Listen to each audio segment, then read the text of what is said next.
políticos do estado da Alagoas. Boa noite, presidente Lula, tudo bem? Boa noite, Leandro. É um prazer imenso estar falando com você.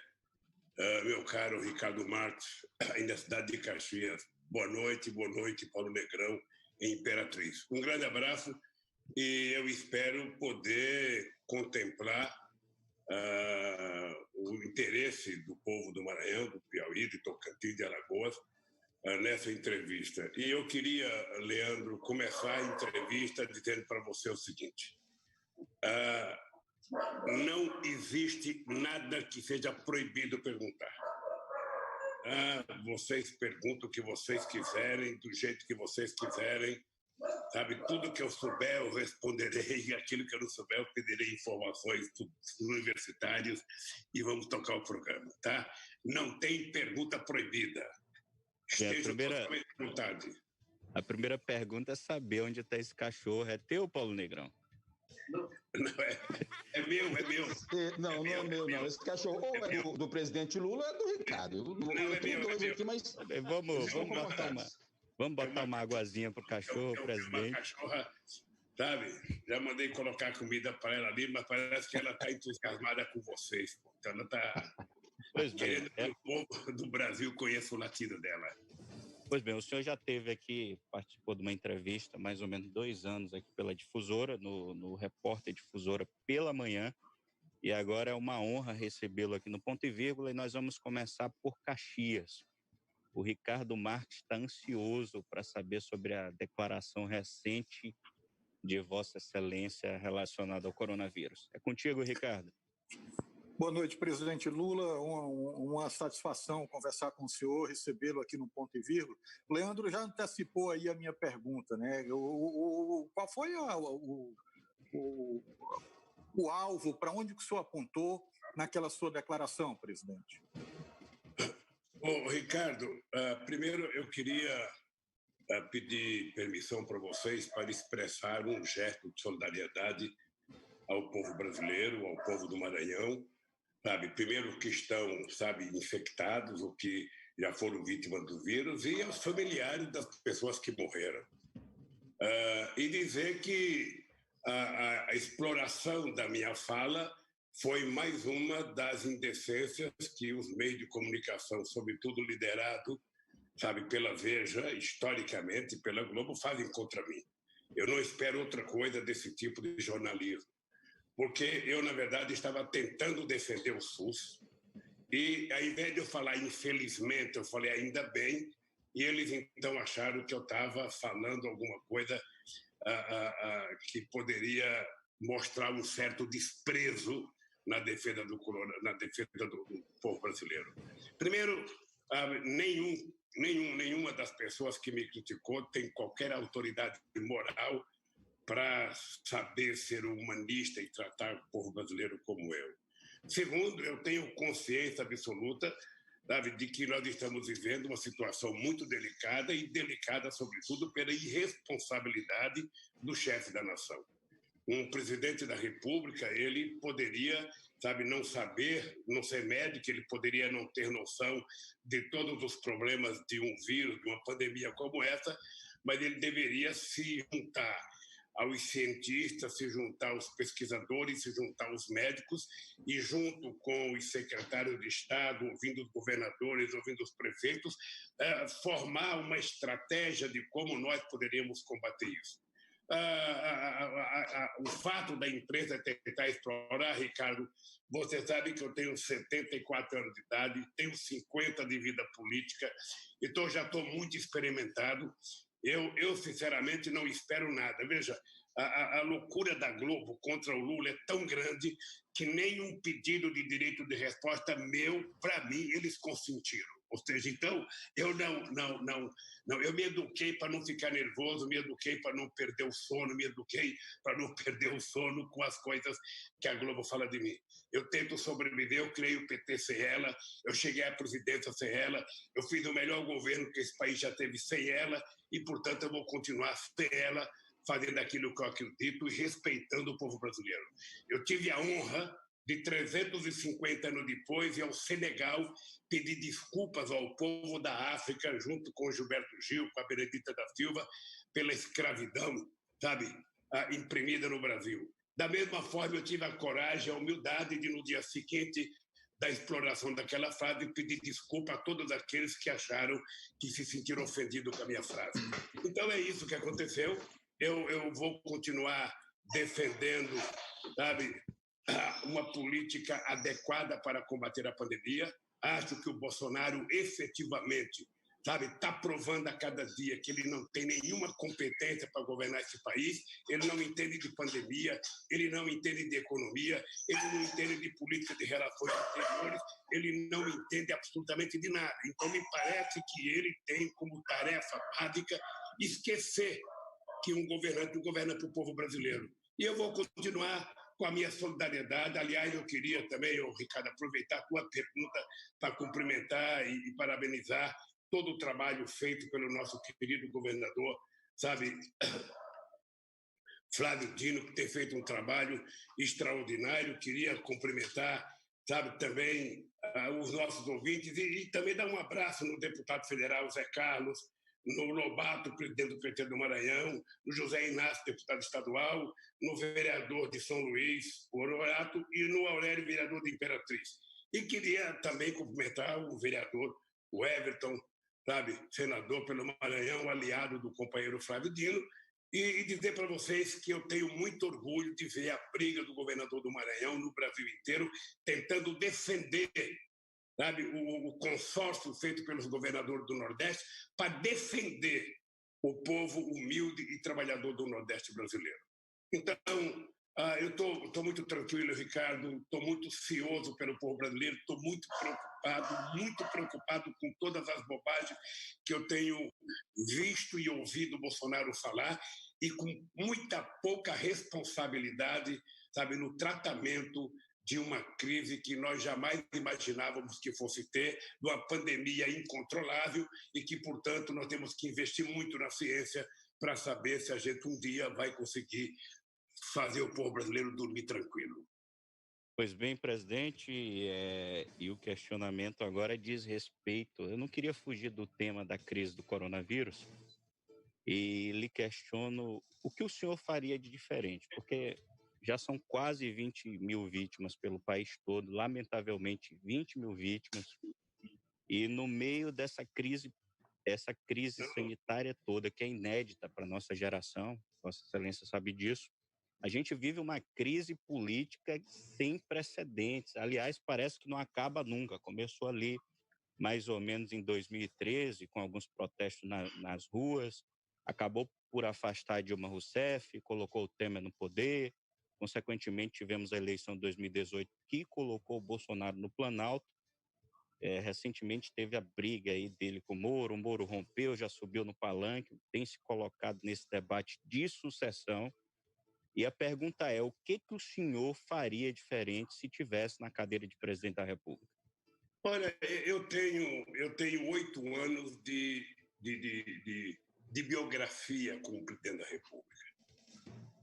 E você, Leandro, deve ser prova, e o povo brasileiro é prova, de que eu, durante 8 anos de mandato, não estabeleci nenhum contencioso com nenhum governador desse país e com nenhum prefeito desse país. Nenhum.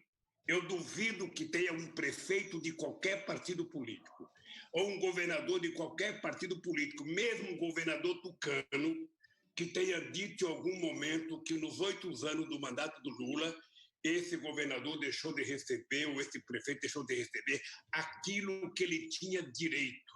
Porque eu partia do pressuposto que o presidente não é dono do país. O presidente apenas é o maestro de uma orquestra que tem como músicos governadores, prefeitos, deputados, senadores e outras instituições. Eu me dei bem com o Zé Reinaldo quando fui presidente do Maranhão. Eu me dei bem com Rosiana Sarney quando fui presidente do Maranhão. E se tivesse na presidência com o Flávio Dino, eu certamente me daria muito bem. Eu tive boas relações com os senadores do Maranhão. O Sarney prestou um serviço extraordinário para mim na presidência do Senado. Eu conversei com o governador José Serra, que era do PSDB. Eu conversei com o Rigoto no Rio Grande do Sul. Eu conversei com os governadores da Bahia.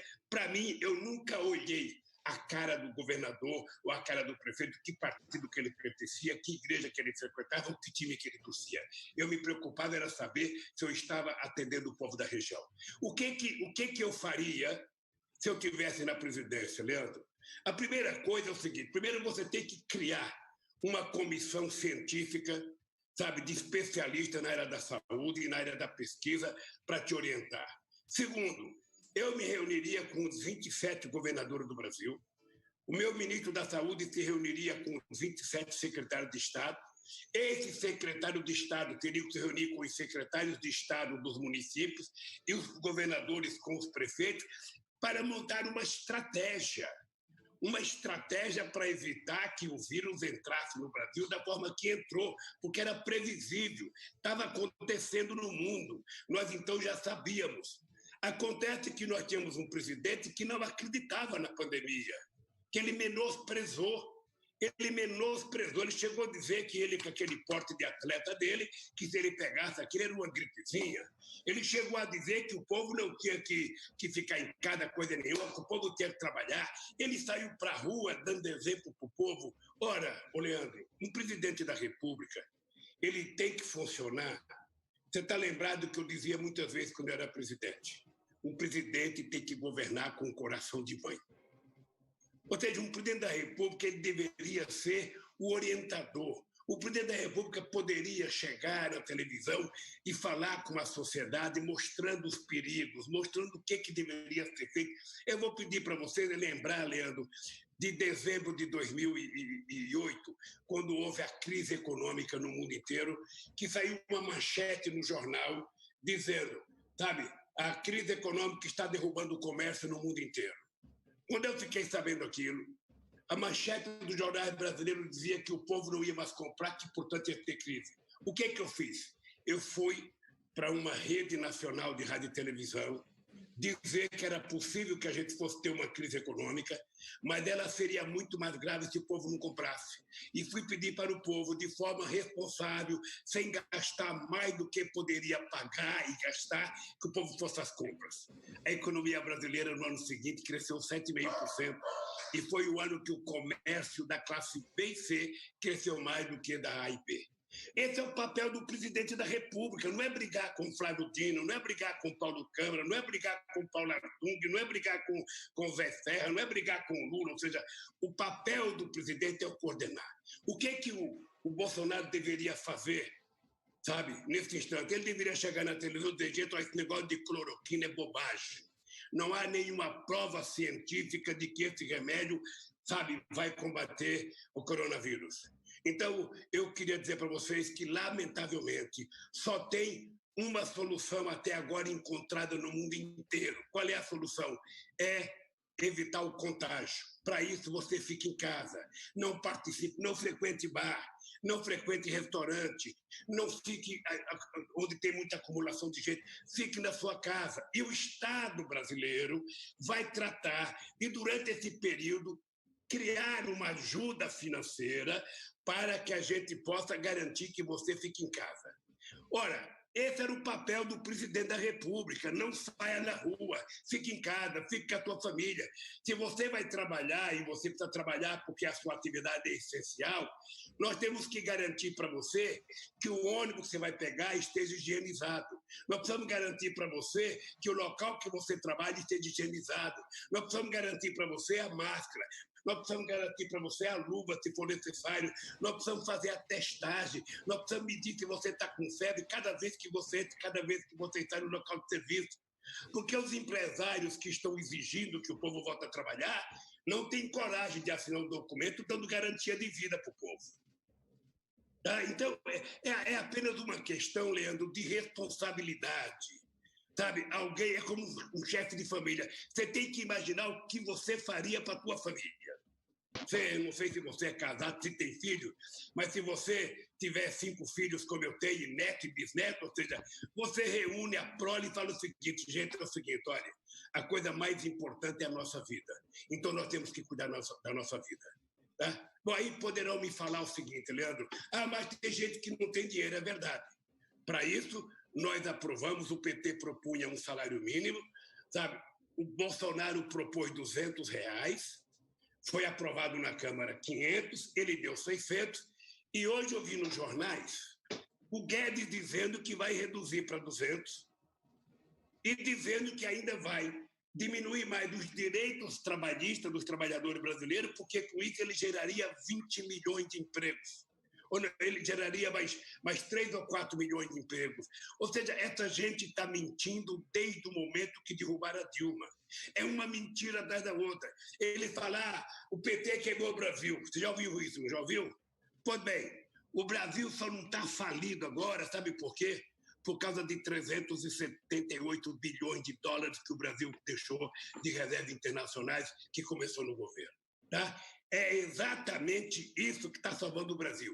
Vou repetir, o Brasil só não decretou falência por causa de 378 bilhões de dólares que nós deixamos no caixa para garantia a nível internacional. É isso que está salvando o Brasil. E o que é que eu tenho defendido? O governo tem que ter coragem. O governo tem que rodar dinheiro novo. O governo pode alargar a base monetária e pode garantir que esse povo possa trabalhar, ficar até 6 meses, sabe, recebendo um auxílio até acabar o coronavírus, até a gente banir, ou quem sabe a gente descobriu a vacina. É assim que eu agiria se eu fosse presidente da República. Pois bem, ao vivo, o ex-presidente Luiz Inácio Lula da Silva, e agora o Ricardo Marques, direto de Caxias, faz a pergunta. É contigo, Ricardo. Presidente Lula, eu tenho me surpreendido com essa onda de esse ódio, essa violência. Não era assim. O povo brasileiro era festivo, era um povo, o mundo reconhecia no brasileiro um cara alegre, um cara aberto. Né? Como é que o senhor vê essa mudança? Esse ódio já existia, estava guardado e a gente não percebia? Qual é a visão que o senhor tem disso? Eu lembro de uma frase do artista Chico Buarque de Holanda, o Ricardo. O Chico Buarque, o primeiro disco que ele gravou pela internet, ele recebeu uma enxurrada de críticas, então ele falou o seguinte: eu pensei que eu era unanimidade. Aí surgiu a internet e eu percebi que eu não sou unanimidade. Ora, obviamente, quando eu estava na presidência, foi feita 2 pesquisas pela ONU. O Brasil era o país mais otimista do mundo e o Brasil tinha o povo mais alegre do mundo. Tá? Eu tenho a felicidade de, em 2008, quando eu fui disputar as Olimpíadas em Copenhague, o Brasil estava disputando para ser a 5ª economia mundial.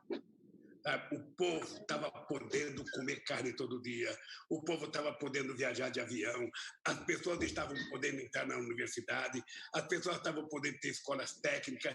Nós tínhamos descoberto a maior jazida de petróleo do século XXI, a empregada doméstica estava viajando de avião, ela passou a ter carteira profissional assinada, ela passou a ter 13º salário, ela passou a ter férias, ou seja, o Brasil, enquanto o mundo desenvolvido criou 100 milhões de desempregos, no Brasil, nos governos do PT, nós criamos 22 milhões de empregos com carteira profissional assinada.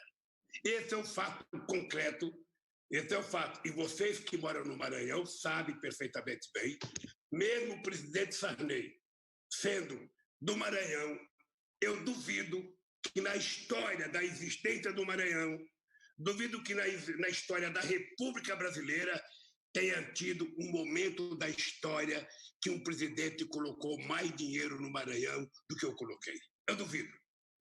Olha, estou aqui sem nenhum papel na mão. Eu estou dizendo, eu duvido que na história do Maranhão e que na história da República do Brasil tenha um presidente que tenha colocado mais dinheiro no Maranhão, mais dinheiro para as prefeituras e mais inclusão social do que eu fiz. Sobretudo na agricultura familiar, sobretudo no Pronaf, sobretudo no reconhecimento de que as pessoas pobres, quase 1 milhão de pessoas entraram no Bolsa Família, porque a gente garantia que as pessoas tinham que tomar café, almoçar e jantar de manhã. Então, eu acho que desde 2013, que, na minha opinião, aquela manifestação de 2013, logo depois da Primavera Árabe, logo depois da Tunísia, aquilo é uma arquitetura que não nasceu no Brasil. Não nasceu no Brasil, pode ter certeza que daqui a 30 anos a gente vai saber aonde nasceu.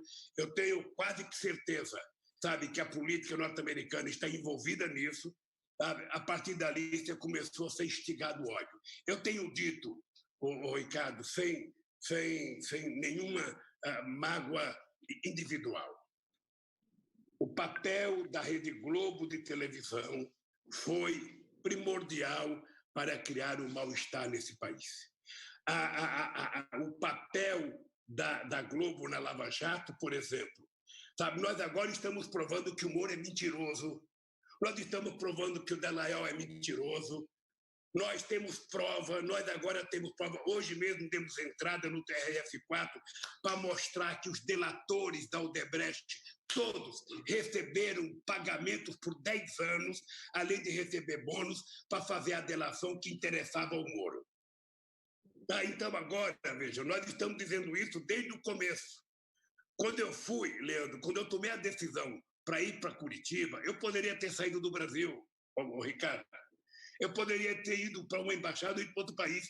Eu resolvi ir para Curitiba, porque é um pernambucano de 74 anos de idade, que sobreviveu à fome e que virou presidente da República desse país pelo voto dos de baixo, porque na história do Brasil eu sou o único cara da senzala que cheguei na Casa Grande. Uma pessoa que teve, sabe, o benefício de Deus que eu tive.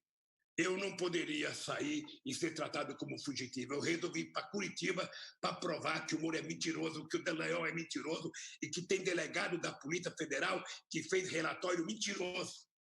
E agora está ficando tudo às claras. Agora está ficando. E pode ficar certo, Ricardo, que eu tenho paciência. Por isso que eu digo, eu tenho 74 anos de idade, energia de 30 e tesão de 20, porque as pessoas têm que saber que eu estou na briga para viver e para lutar, porque caráter e dignidade não tem shopping. Presidente, esse tesão de 20 aí não é uma fake news. Pois bem, presidente Lula, o Paulo Negrão está se contorcendo aqui de Imperatriz, porque eu errei aqui na dinâmica da entrevista e concedi 2 perguntas ao Ricardo. Portanto, o Ricardo fica na tua, e agora é com Paulo Negrão e Imperatriz. Paulo, é contigo. Você nunca erra, Leandro. Você se equivocou. Presidente, boa noite. Paulo Negrão, aqui de Imperatriz, região Tocantina. E antes de mais nada, preciso dizer, a gente chama de presidente porque é o último cargo ocupado por ele, enquanto autoridade, o protocolo nos orienta assim. Ele é ex-presidente, todo mundo sabe. Mas por uma questão de protocolo, tratamos de presidente. Presidente Lula, eu quero perguntar com relação à questão política, governabilidade. Aí tem uma gestão que já está há quase 2 anos. Quando o senhor foi presidente, inclusive por 2 mandatos, o senhor recorreu a Sarney, o senhor buscou apoio ali justamente de outros partidos que não eram partido de imediatamente aliados do PT. O PT e outros partidos fazem a esquerda. O Bolsonaro foi eleito pelo PSL, que estaria ali mais a uma direita. No entanto, tem um aglomerado de partidos no centrão. Para garantir essa governabilidade, como é que o PT, a esquerda, está pensando nisso? O senhor está sorrindo, mas o senhor foi atrás de Sarney, o senhor foi atrás de apoio que lhe garantiu 2 mandatos, posteriormente 1 mandato e meio a Dilma, e essa governabilidade se arrastou no mandato do Temer. Como é que você vê isso? Paulo Negrão, primeiro eu queria aproveitar essa tua pergunta para dar um abraço fraternal, sabe, ao meu amigo Manuel da Conceição, o nosso sindicalista histórico de Pindaré-Mirim, sabe? Que foi preso em São Paulo, que perdeu uma perna em São Paulo e que agora está aí, sabe, em Imperatriz. Um abraço para o Manuel, para a esposa dele. Olha, eu queria te dizer, Paulo Negrão, que nós precisamos... Eu acho que vai ter um dia que nós vamos precisar aprender a discutir política, viu, Paulo? Porque todo ano tem a mesma confusão. Veja, eu fui eleito em 1989, no segundo turno, com 62% dos votos. Ora, aí quando eu olho o resultado matemático do Congresso Nacional, eu tinha 90 deputados e eu tinha 14 senadores. Para votar qualquer coisa, eu precisava de 40 42 senadores, e eu precisava de 257 deputados. Ora, eu gostaria que o povo tivesse eleito os 400 do PT, ou do PT e do PCdoB, ou do PT, do PCdoB e do PDT. Eu gostaria que tivesse votado tudo, sabe, dos setores que me apoiaram, porque eu fui eleito no primeiro turno com apoio só do PCdoB e do PL na época, porque o Zé Alencar virou meu vice. Então, o ideal seria que todos fossem meus, mas não era. Acontece que quem vota é quem foi eleito, não é quem é suplente. Não é quem eu gosto que vota. Não é a pessoa que eu adoro, que eu assino politicamente. Quem vota é quem está eleito. E o Bolsonaro deveria saber disso, porque ele foi deputado 28 anos. Ele não poderia achar que ele ia governar esse país com aquele partido mequetrefe dele, partido de delegados, sabe? Partido de policiais, partido de militares. Ele não podia achar que ele ia governar blefando, gritando. Eu tenho um governo técnico, eu tenho um governo técnico. Ou se técnico resolvesse o problema, o Brasil não teria problema, porque toda a burocracia do Brasil é tecnicamente muito capaz. O que falta no Brasil é gente para tomar decisões políticas, é gente com competência. E eu posso te dizer uma coisa. O Sarney foi um companheiro da mais alta qualidade, da mais alta lealdade, sabe, durante o período que ele foi presidente do Senado. Veja que eu não consegui trazer o PMDB todo, eu trouxe uma parte do PMDB. Sabe? E isso permitiu, é importante que a gente leve o seguinte, isso permitiu que eu terminasse o meu mandato. Nunca na história do Brasil aconteceu isso, com 87% de bom e ótimo, 10% de regular e 3% de péssimo. Isso foi no diretório dos tucanos. Eu estou dizendo isso porque a arte da democracia,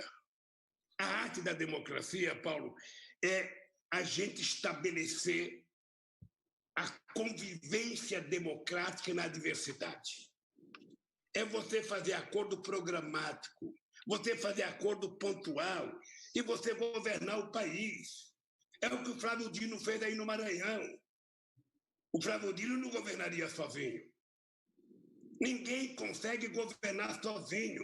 Ora, eu posso não gostar dos deputados, Paulo Negrão. Eu posso achar que o deputado Lula não presta, que o deputado não sei quem não presta, mas ele está eleito, é ele que vota, é ele que aperta a maquininha. É com ele que eu tenho que conversar. E tem várias formas de conversar. Então, meu caro, é o seguinte, o Bolsonaro agora, esse é um dos males do Brasil, porque o Brasil tem 30 e poucos partidos políticos, partido de 20, de 15, de 10, de 40, sabe? E aí fica difícil você até pensar em coalizão. E eu vou te dizer uma outra coisa. Nós tivemos uma única experiência de um presidente que teve maioria absoluta, Sarney. Sarney, na Constituinte, o PMDB tinha 23 governadores de estado e o PMDB tinha 306 constituintes. E o Sarney não conseguiu governar com facilidade, porque dentro do PMDB tinha muita gente que fazia oposição ao Sarney, sabe? Então, a arte de fazer política é você não querer que todos sejam iguais a você. É você aprender a conviver com os outros do jeito que eles são e estabelecer na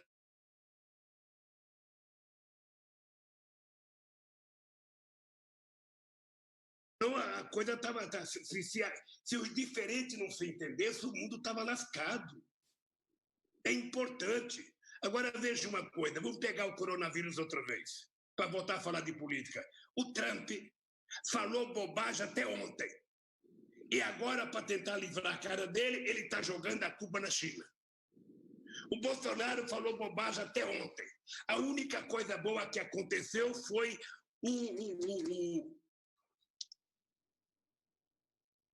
Bem, tentando restabelecer a conexão com o ex-presidente Luiz Inácio Lula da Silva. Bolsonaro, ao invés de estar agradecendo a esses governadores que têm coragem de falar as coisas, o Bolsonaro, ao invés de ficar agradecendo, o Bolsonaro pegou os governadores como inimigo. O Paulo Negrão, eu não sei se você reparou, ele colocou o segundo ministro da Saúde dele.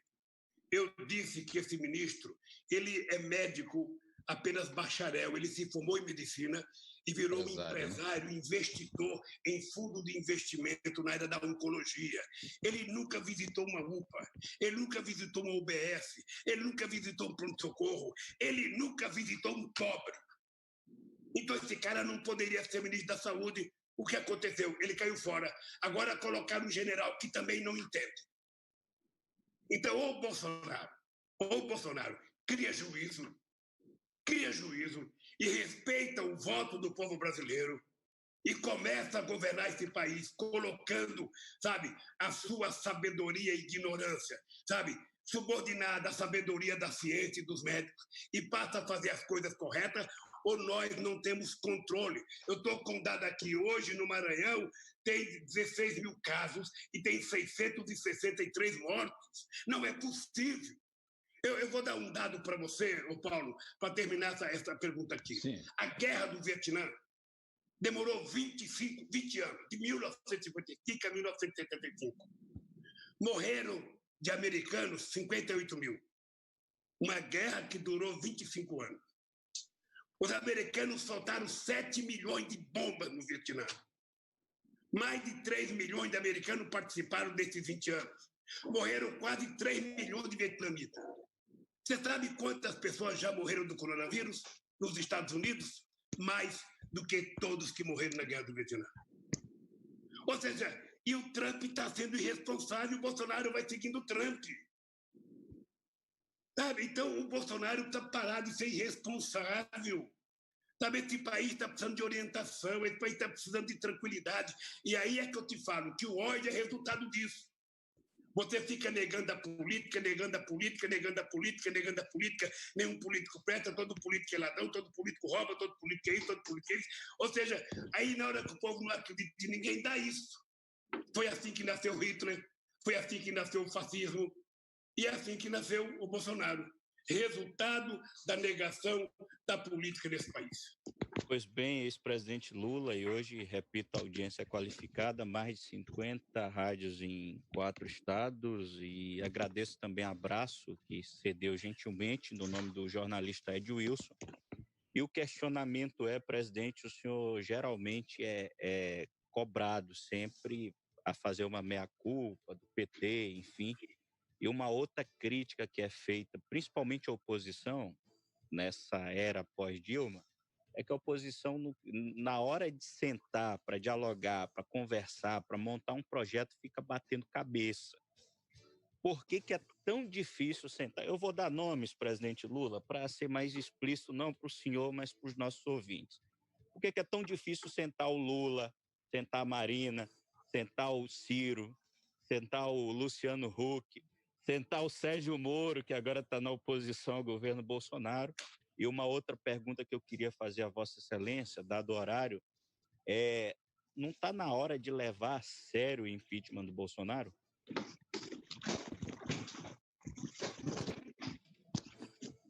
Bom, Leandro, muita sabedoria dessa pergunta que vai me permitir explicar um equívoco. Leandro, esse país, eu comecei dizendo para você de que eu sou a única experiência de um cidadão que nasceu na senzala que chegou à Casa Grande.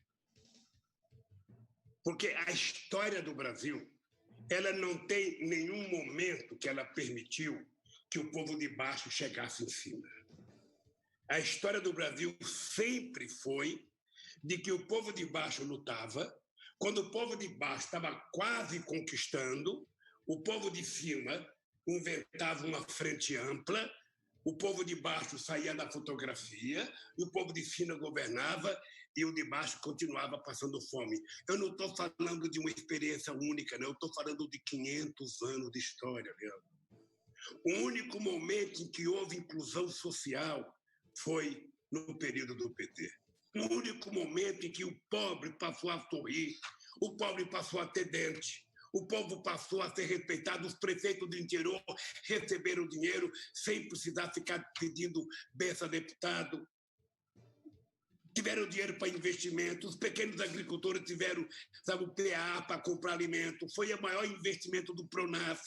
Só para você ter ideia, Leandro, foi no nosso governo que nós fizemos, presta atenção no número que eu vou dar, Leandro, que é muito sério, 52 milhões de hectares, ou seja, 52 milhões de toda a terra disponibilizada para a reforma agrária no Brasil, 52% foi no governo do PT. E no meu governo foram... Nós fizemos em 13 anos mais do que tudo que foi feito em 500 anos. Apenas para dar um exemplo. Então, veja, agora as pessoas vão juntar todo mundo para quê? Eu pergunto, juntar todo mundo para quê? O que é que eu vou fazer junto com a Marina? A Marina esteve junto comigo. Ela foi minha ministra. Ela foi fundadora do PT. Ela escolheu um outro caminho, que Deus a abençoe. Sabe, o Ciro Gomes esteve junto conosco, esteve junto com o Brizola. Agora o Ciro Gomes quer pegar os votos daqueles que odeiam o PT. Que vá com Deus. Agora, se for possível construir um projeto para que a gente restabeleça a democracia, sabe, estamos juntos. Agora, na hora de disputar a eleição, eu defendo que cada partido político tenha candidato, disputa o primeiro turno e no segundo se junta. Sabe? Eu sinceramente, acho que é impensável você imaginar eu me juntar com o Moro. Primeiro porque o Moro, olha nos olhos dele, ele é mentiroso. O cara que é mentiroso não tem coragem de encarar uma pessoa no olho, ele fala de cabeça baixa. Então, eu não acho, ou seja, se o projeto for o povo brasileiro, dá para juntar todo mundo. Com que programa? E a segunda coisa é o impeachment. O impeachment, veja, der entrada hoje no impeachment, o impeachment é preciso construir uma maioria constitucional. O presidente da Câmara tem que colocar, já tem mais de 33 pedidos de impeachment, ele tem que escolher um, colocar e tem que construir maioria para derrotar. A única coisa que eu te digo é o seguinte, Leandro, se o Bolsonaro não mudar, não dá para suportar o Bolsonaro governando do jeito que ele governa durante o tempo. Bolsonaro tem que respeitar o povo pobre. É preciso que o governo prorrogue essa ajuda do povo pobre. É preciso que ele cuide das pessoas que trabalham no Uber, das pessoas que estão na informalidade. É preciso que a gente convença o povo, e eu faço um apelo a todos os ouvintes teus, Leandro, a todos. Olha, eu sei que nem todo mundo pode ficar em casa, porque precisa de dinheiro. O governo tem que garantir ajuda para você ficar em casa. Pelo amor de Deus, não brinque, porque você pode morrer por conta disso. Se você morrer, não tem cura, não tem volta. Sabe? Por isso é que eu apelo para ficar em casa, apelo para ter paciência, sabe? E para que você tenha essa paciência, é preciso que o governo tenha responsabilidade. O governo tem a responsabilidade. Ele garanta que você possa ficar em casa porque a sua vida vale mais do que o mandato dele. É assim que a gente vai conseguir fazer esse país ficar forte, ficar alegre outra vez, Paulo Negrão, ficar feliz. É assim que a gente consegue fazer o país ir para frente, sabe? Você viu o que o presidente fez hoje? Você assistiu a entrevista do presidente com os governadores? Eu alertei o Flávio Dino. Eu falei com o Flávio Dino agora há pouco por telefone. O presidente pediu para todos os governadores fazer assim. Ele falou assim, quem está ouvindo faz assim para mim. Você quer apostar que ele vai utilizar isso dizendo que os governadores estavam concordando com ele? Ele já está usando, presidente. Ele vai dizer que os governadores fizeram positivo para ele, que estava tudo bem. É isso que ele vai fazer. Ele não tem responsabilidade. É isso. Presidente Lula, a gente precisa finalizar, dado o tempo. Eu queria agradecê-lo pela participação. Meu bichinho, me deixa mais umas 2 horas aqui falando, rapaz. Mas eu tenho uma pergunta para fazer ainda. Aliás, 2. Eu estou sendo cobrado aqui, a audiência hoje qualificada. Queria pedir desculpa ao Ed Wilson, jornalista, que queria fazer uma pergunta também. E queria agradecer a Abraço por ceder uma rede de quase 50 rádios para permitir que o Ponto e Vírgula chegasse no Maranhão todo. Mas, presidente, duas coisas estão me sendo cobradas aqui agora. Primeiro, diz respeito ao meia-culpa. E segundo, Vossa Excelência já falou que não pretende ser candidato em 22. Se Vossa Excelência não for candidato, o que o PT vai fazer? Ô Leandro, quando você fala meia-culpa, o que você quer dizer com isso? Pois bem, autocrítica? Isso, autocrítica. Deixa eu te falar uma coisa para você. É engraçado porque a oposição fica pedindo autocrítica, ou seja, se eu mesmo tiver que fazer crítica a mim, para que oposição? Eles que façam a crítica, porra. Hoje eu tenho uma autocrítica muito forte. Eu deveria ter regulamentado os meios de comunicação nesse país. Eu poderia ter feito mais pelos pobres. Eu poderia ter investido mais em universidade. Eu poderia ter investido mais em escolas técnicas. Eu poderia ter investido mais na reforma agrária. Eu poderia ter investido mais nos pobres desse país. Porque, veja, companheiro, a verdade é que é uma hipocrisia. O PT tem que fazer autocrítica. Eu faço autocrítica, sim, porque foi no meu governo que nós dobramos o número de estudantes universitários na escola. Eu vou te dar um exemplo.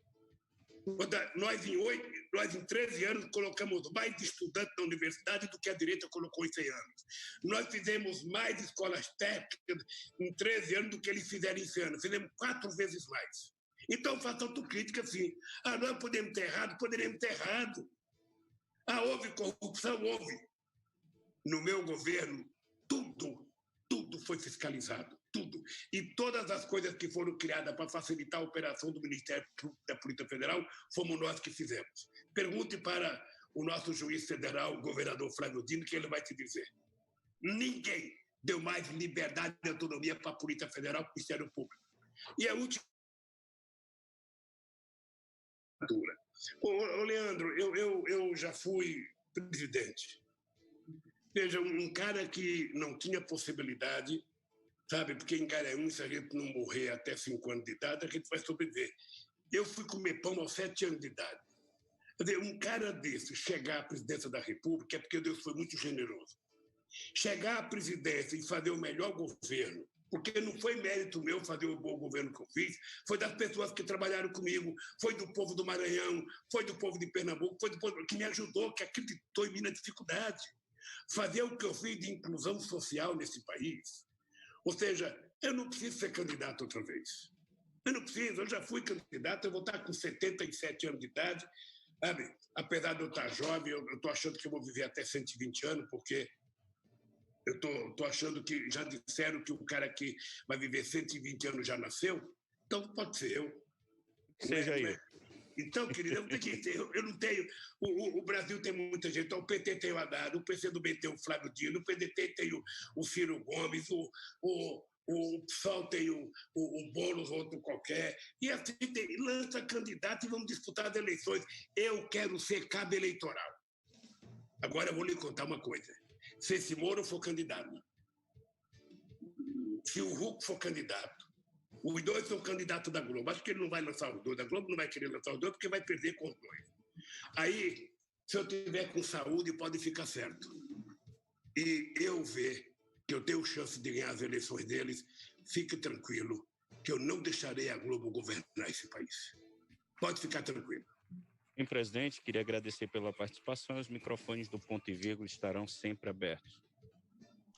Leandro, eu agradeço de coração a você, ao Ricardo, ao Paulo Negrão e ao povo do Maranhão pela gentileza e pelo carinho que sempre dedicaram a mim. Que Deus te abençoe, que abençoe o Ricardo, que abençoe o Paulo Negrão e que abençoe o povo do Maranhão e que proteja o povo do Maranhão. Obrigado, ex-presidente Lula.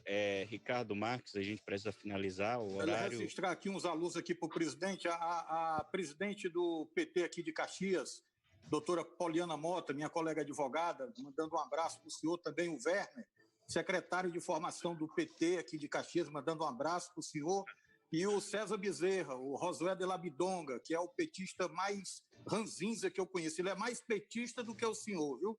Um beijo para o povo de Caxias. Celton Bezerra. Obrigado, ex-presidente Lula. Você tem um recado, não tem, Ricardo? Tenho, Leandro. Eu queria fechar aqui o ponto e vírgula após essa brilhante participação do presidente Lula,